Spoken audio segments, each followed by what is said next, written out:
of Sweden, following the Luleälven River and Highway 97 towards Luleå. The time is just after 11 p.m. This is the land of the midnight sun. Keeping 2,000 feet altitude, follow the highway, keeping it on your left. We're going to explore how we can deal with in-flight malfunctions. When things don't go to plan, having a structured approach makes your decision-making easier. When an incident occurs in flight, the first step is always to take a moment to correctly fly the aeroplane. Depending on what happened, this could be easy or difficult. For example, if you're straight and level and you have a radio issue, remaining straight and level would not be too difficult. Whereas a failure during an approach may require a go-around.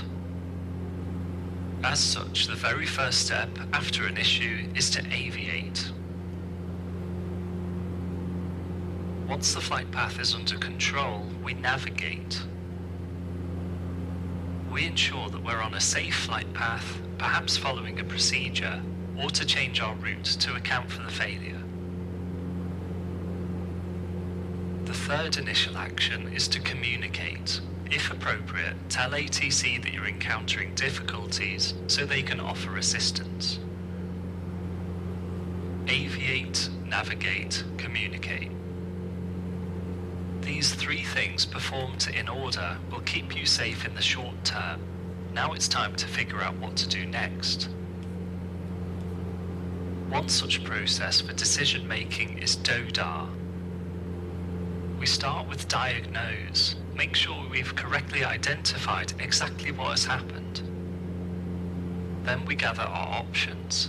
Can we continue as planned, or do we need to divert? Next, we decide on our most suitable option. Once a decision has been reached, we can assign tasks, such as informing ATC and setting our avionics. Finally, we review our decision to check if anything has changed. You can use DODAR either flying solo or as a crew, so it has broad use and can be applied to whatever kind of flying you're doing. Carry on flying towards Luleå.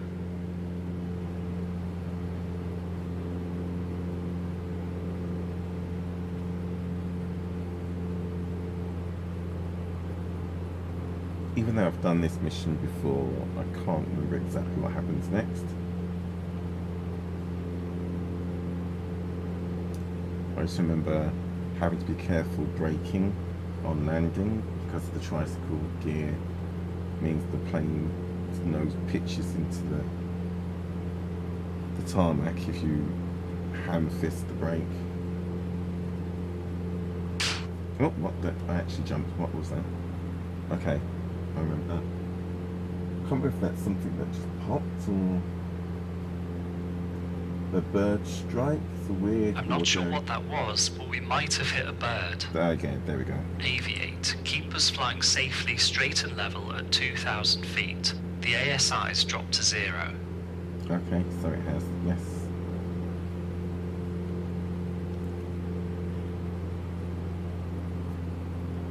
Navigate. Continue to follow the road and river. Would have taken me a while to notice that the airspeed indicator is now pegged 0.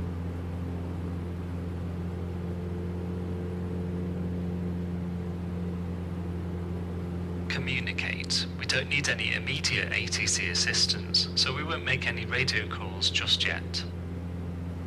Now we've completed our initial actions, we can shift our focus onto what comes next. Diagnose. It appears to be a bird strike which has damaged the pitot tube and therefore our airspeed indication. I can see some damage down my side on the right flap. It might be worth testing it so we know what we're dealing with. Bring the speed back to what feels like slow flight.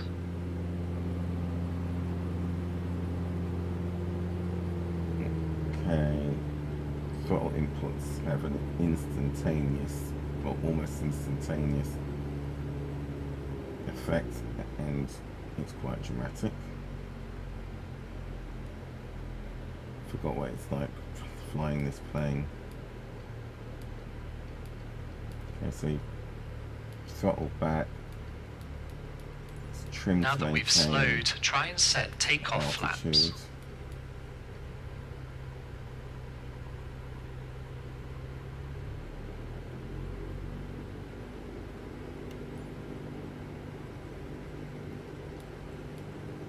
It's giving us roll to the right, so it looks like it was bird damage to the right flap.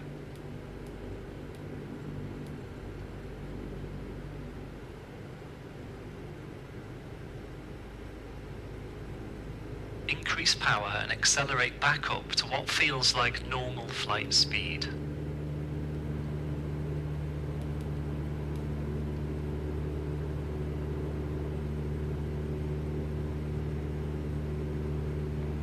We lost 100 feet. We need to get back to 2000.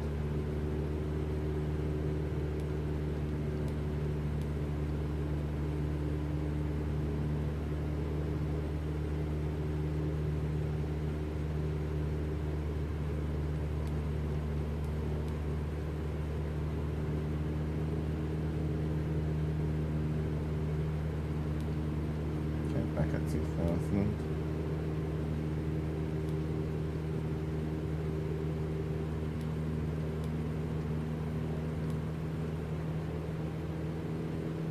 Throttling up and pitch into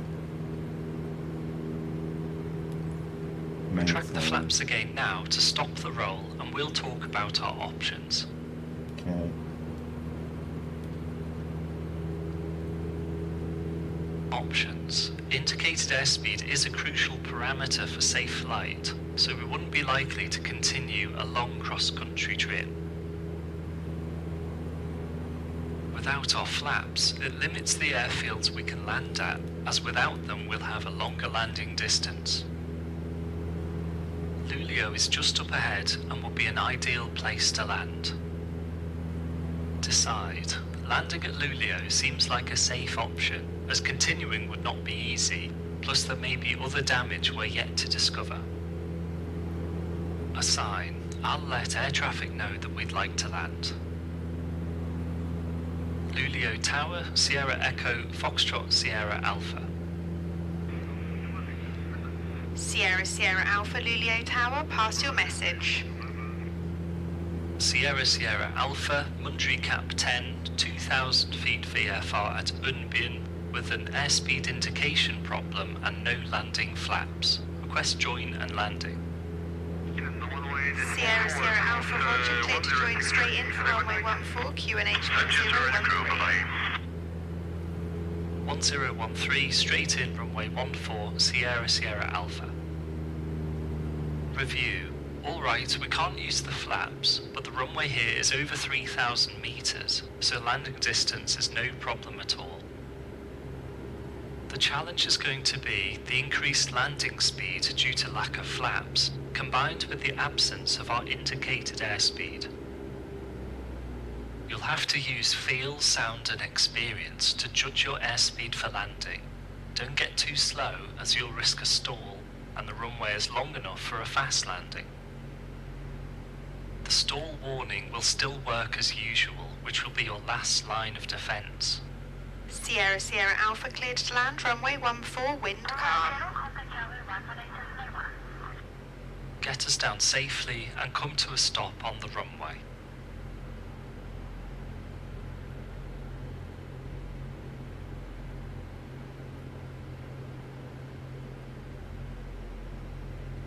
Waiting to intercept the 3-degree glide on the Pappy. Throttles at idle.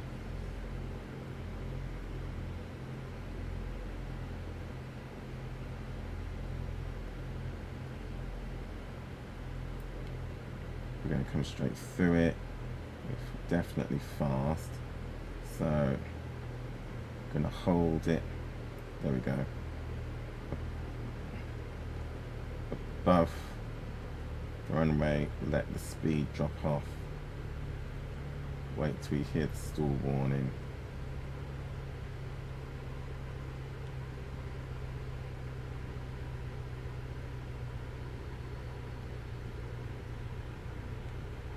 Just holding it, there we go. Oh, we're bouncing.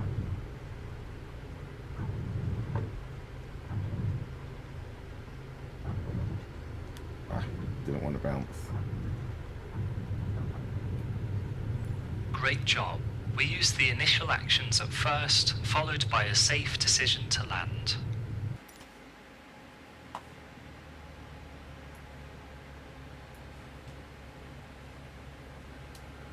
This is Telluride, Colorado, a high-altitude airfield surrounded by stunning mountain ranges. Mountain flying is a vast subject in its own right. We'll touch upon the basics today. You have several factors working against you when operating at high elevations. The airfield elevation here is over 9,000 feet, which brings about some significant performance implications. You lose performance from the engine as less air is available for it to breathe, meaning a corresponding reduction in fuel flow and power. We've already leaned the mixture before departure to help optimize engine power. Next is the terrain itself. Straight ahead is Red Mountain, which towers up to 13,000 feet. So we're down on performance just when we need it the most. We have a relatively light wind today of about 12 knots from the west. On flat land, this would be no problem at all, but in the mountains we need to give it serious consideration. Anything over 20 to 25 knots starts to become hazardous and may prevent our flight from going ahead, despite what might otherwise be glorious conditions. For our more moderate winds, we need to consider which side of a valley we'll fly along, as one valley wall will give useful updrafts, whilst the other side would present hazardous downdrafts. Take off from runway 09, which has a tailwind, and make an immediate right turn to follow the valley to the south. You'll notice right away how limited our performance is. Bring the gear up straight away, but leave the flaps extended until you've made the turn. Okay. Controls. Free and correct. Park and brake off. Throttle coming forward.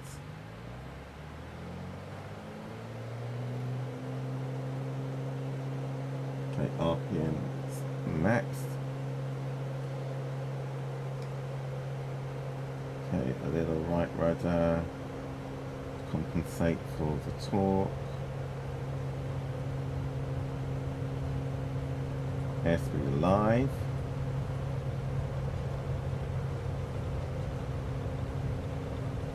V1.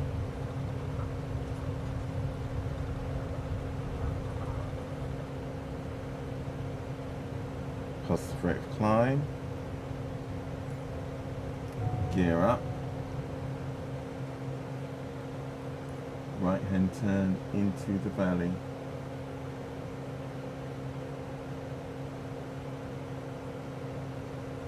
Keep your speed up and turn south, climbing towards 10,000 feet. Flaps up.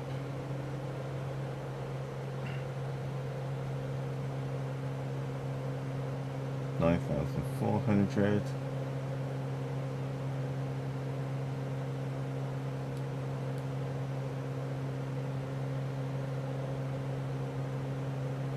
$9,600.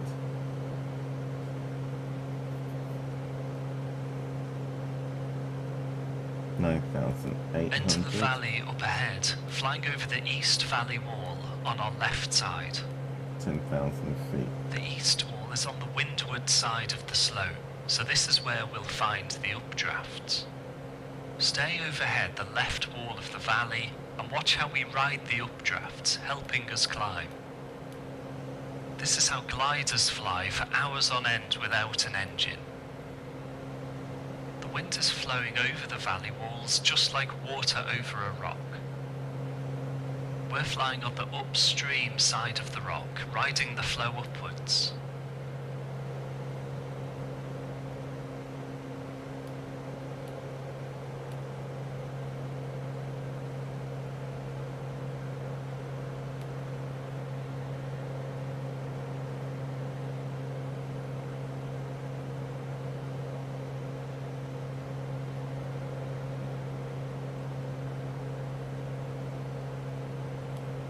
Follow the valley around to the left.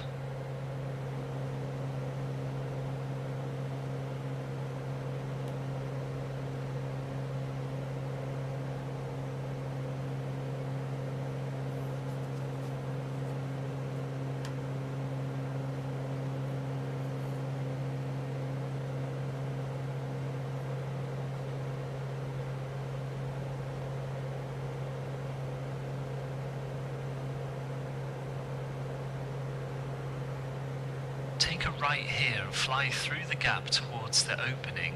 Climb a little higher to give you more height.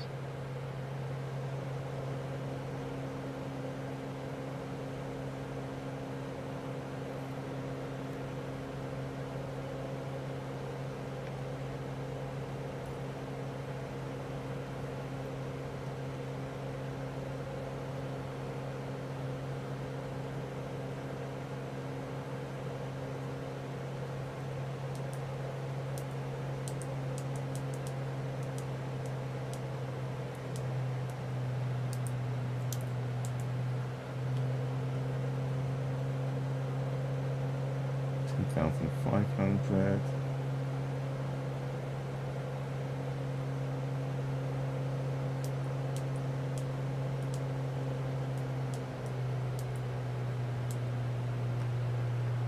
$600, $700, $8,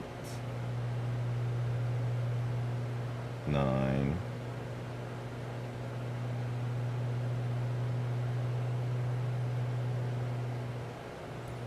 You might make a wrong turn when flying through valleys, leaving you flying towards a dead end, too steep to climb out of. The only way out is to turn a 180 and go back the way you came. Keep over towards one side of a valley to give you turning room in case you need to turn. Use this wide space to practice a valley turn to the right. Notice how much room it takes up. Reducing your speed and extending flaps can reduce your turning radius if needed. Target 30 degrees of bank.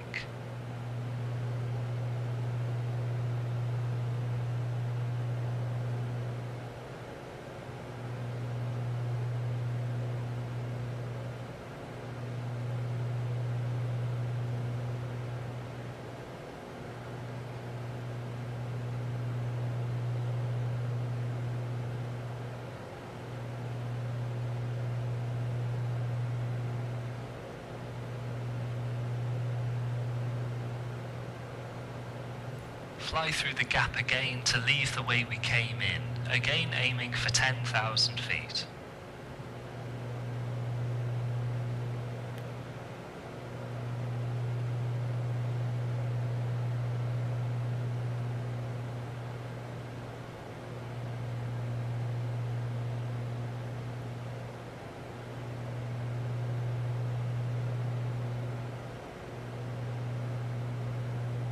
$10,800.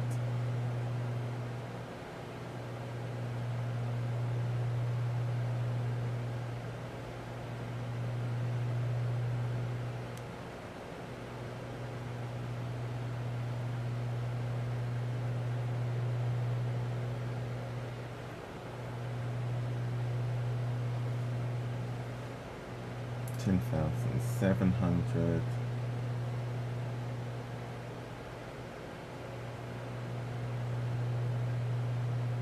$500.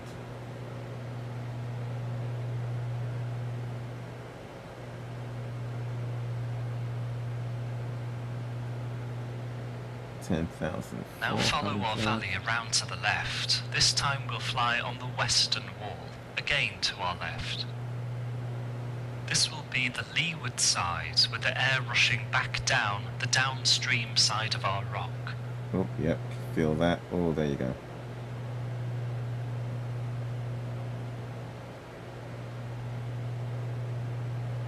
$10,100.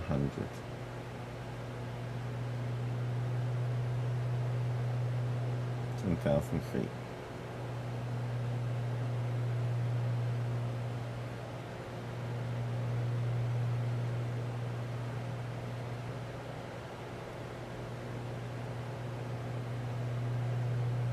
Follow the wall around to the right, back towards Telluride, staying over the left wall at 10,000 feet.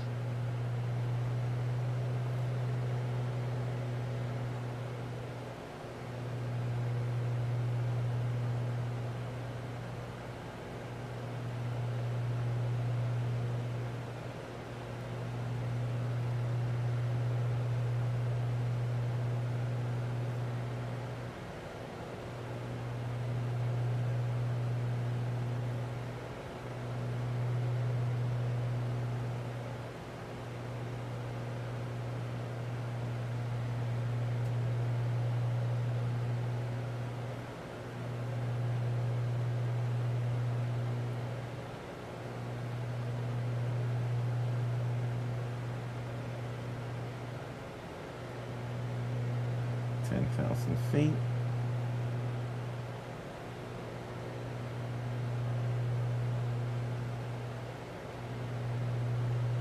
Feel how we have a higher nose attitude and need to fight a waterfall of air to remain level.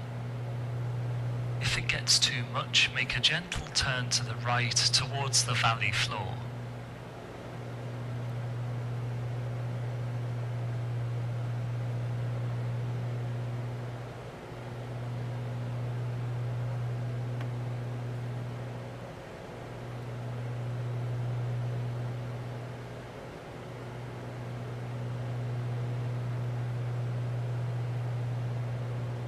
Make a long left turn here all the way around to heading 160, still targeting 10,000 feet.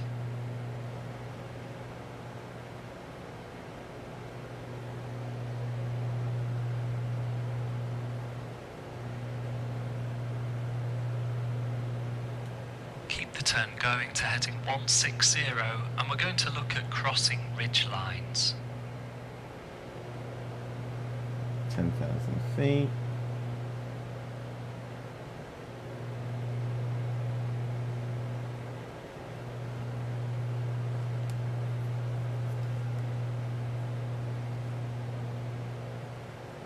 Now hold heading 160 and fly back towards our valley. When crossing a ridgeline, we approach from a 45-degree angle.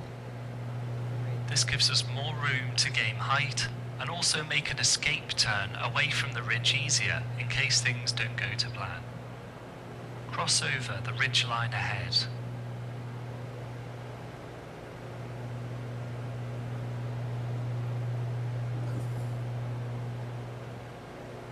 We're crossing the ridge now, so the wind will start to change from an updraft to a downdraft.